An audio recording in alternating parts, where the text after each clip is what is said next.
it's your boy Shady, and if you are here to do some fast dirty money on TV station lockdown, then you are at the right place. And I know I've been publishing multiple videos covering this topic, but this is going to be different. It's going to be a completely different type of strategy. But before I dive into the details, let me just give you some updates. First of all, there's a Shady event happening, so if you want to grab a free battle pass for season 8, then check my community post. All you need to do is to leave a comment on every single short I publish between the 10th and the 22nd of March. If you do that, you're gonna enter the raffle and I'm gonna pick 3 lucky winners. We're gonna get a battle pass for season 8. Don't miss out.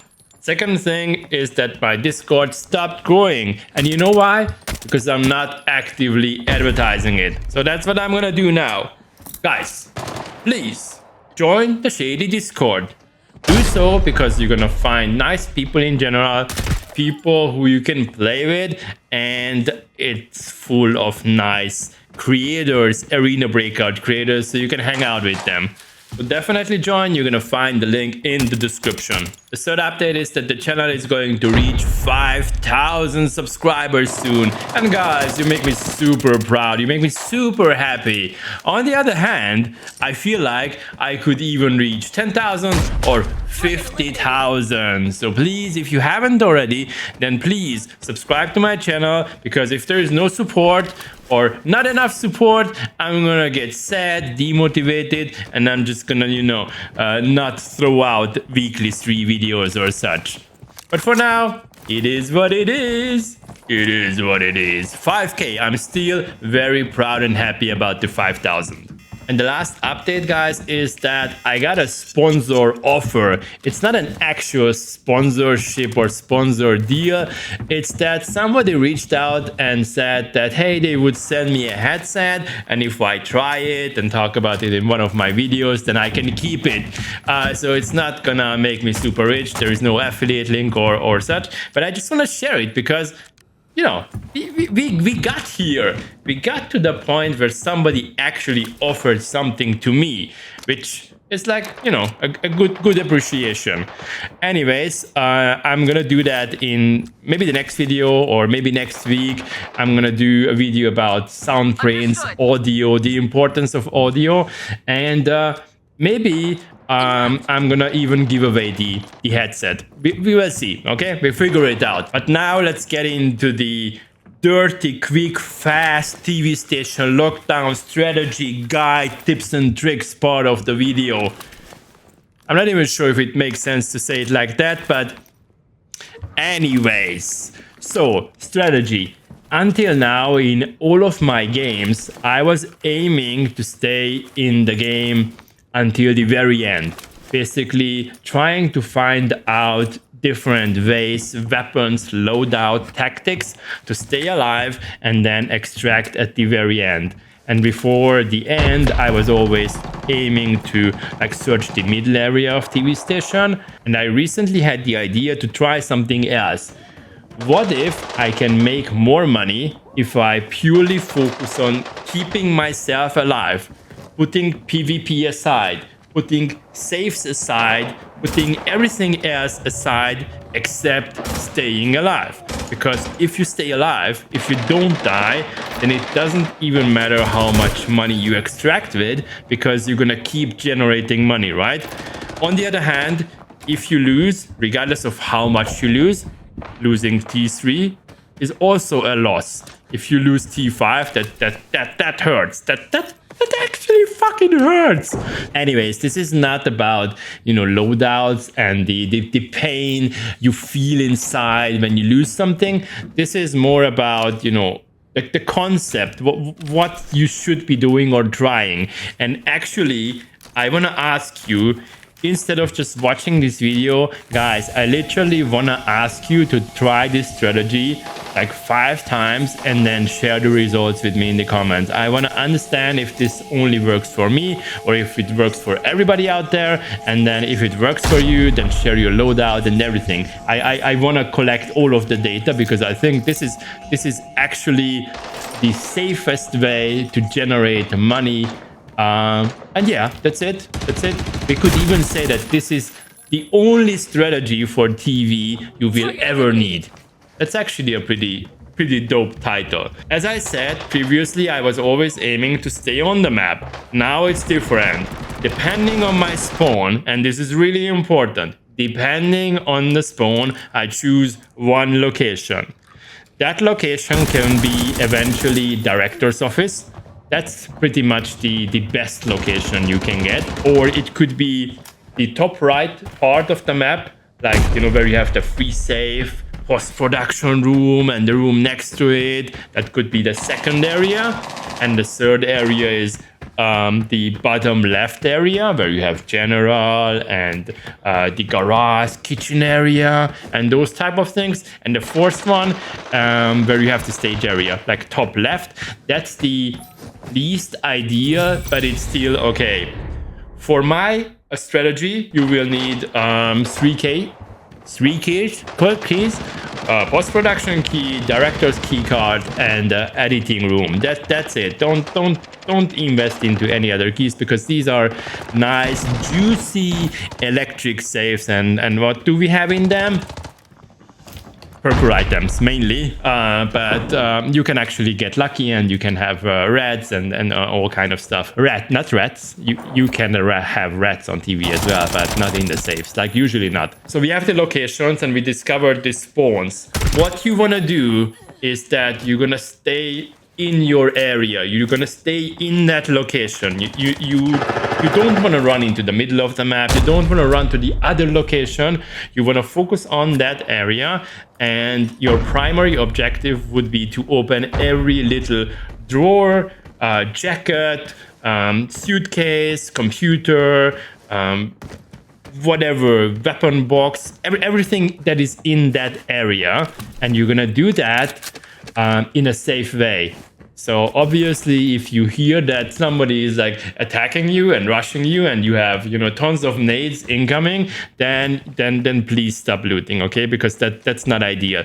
But usually in the first couple of minutes, it's not often happening that other teams are like rushing all the locations. Usually everybody starts, you know, close to their location, which should give you enough time to like clear all of the all of the rooms which are near you. And if you are just a tiny bit lucky, then you're gonna have approximately 100,000 in your bag already. If you are more lucky, then it's 150 or even 200,000 you can buy. You can eventually find a key, or if you have a safe around you, you can find even more. And here's the thing. Here's the really important part of the strategy. At this point, instead of going to the next location and then eventually die, or going to the next and then don't die and then heading to the third location, no, we're not gonna do that this time. After clearing the first location, you want to start focusing on getting out, dipping out of the map, extracting, okay? Because you quickly gather like 150k or 200,000. It's like 5 minutes maximum, and then you get out of the map like, and then you reset and you then do it again, and then that's why I think it's like a fast way of making money. It's not bullshit. I mean it. Like, it's actually fast if you do it like that. I did that, and I kept reading the fast extraction.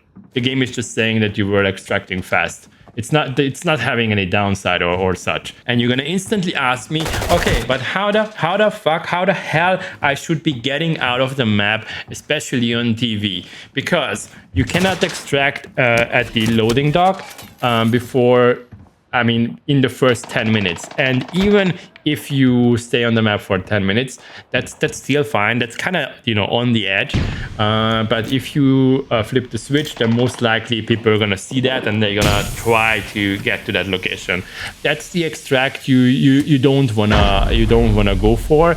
The primary extraction would be the elevator. Nobody is gonna use that in the first 5 minutes, or I mean, it's not even usable in the first 5 minutes, but after 5 minutes, you can start using it, like in the 6th minute or something. Elevator. So that's the primary extraction point for you, okay? And then the secondary would be the main entrance. Usually, and believe me, I don't know how many TV station games, a lot. So if you try to extract at the main entrance after 10 minutes, people are not gonna like instantly run to that location because they are usually busy doing something on the map. It can happen that somebody is gonna try to attack you, but this type of rushing the main entrance when somebody enables it usually happens more in the late game, because everybody then knows that there's not there aren't too many teams around, and okay, the last team might be trying to extract now, so I'm gonna rush them. But it doesn't always happen, or doesn't often happen early game. People just think that okay, someone's leaving, and I don't mind because I cannot get to that location now because I have the bots and I had just heard a team, and what I'm saying is that it's kind of safer to extract at the main lobby early game. And when I say early game, you still need to wait 10 minutes, but that we consider that as early. What I would recommend is that you pick up at least one smoke bomb or a smoke grenade, or two of them, and eventually gas. Because if you smoke the area and gas the area, then they're gonna, even if they get close, they're gonna try to nade you, but it's not often happening that enemies are just blindly running through the smoke and the gas. It's just not worth risking. Even if the teams or somebody decides to rush you, they don't have too much time, because they have to get to that point of the map, and then they gotta do some preparation, like understanding where you are, maybe throwing nades, and it often happens that they are arriving just simply too late. So guys, for the loadouts, there is no strict like policy of what to follow, but I'm still gonna give some recommendations, and then you're gonna decide. If you are scared that you're gonna lose or being rushed, or you run into an enemy, then go like budget stuff, like just go with an MP5 and whatever, T3. But it's not really my style, because what I didn't say as part of the strategy is that most likely you're gonna meet at least one team, eventually one player. So it's actually good if you have something to fight with. All right, that's that. The balanced loadout would be like T4 and some kind of weapon that is usable with T3 or T4 ammunition. You can actually do that because you are safe, you are safer, and at least you're gonna have a bigger chance fighting the basic kit guys and other teams or other people if you have to, because in this strategy you actually don't have to. You can hide, you can avoid the fights, you can avoid going to places where you have PvP or where you expect PvP to happen. It's really just up to you how stealthy you want to be on the map. And then you have the T5 option. I've been doing that as well in solo. I've been dressing up in T5, full T5. I think it was RPK and MPX or something like that, and that also works. In that case, you can be a bit more brave. You can actually enter the locations, and even if somebody is there, you just fight them. Long story short, it's an easy way to farm big money. And when I say big freaking money, it's like not 1 million per game. It's like 200 or 300,000 per game, or 250,000, and then you just keep repeating. And that's how you do big money. You can do it tack, game after game. And obviously, I recommend you to doing it solo, because if you have a team, then you need to wait, and your teammate dies, and you need to carry stuff back. And then, no, just do it solo. Do it with random people. I think it's gonna work out. But as I said, try it, okay? Try it. Invest. Please support me and invest like, I don't know, 500,000 coin into this stuff I've been just talking about, and then give me feedback if it worked for you or not. Anyways, too much of freaking shady yapping. So just enjoy the day, have fun guys, and see you in the next one. Ciao, bye.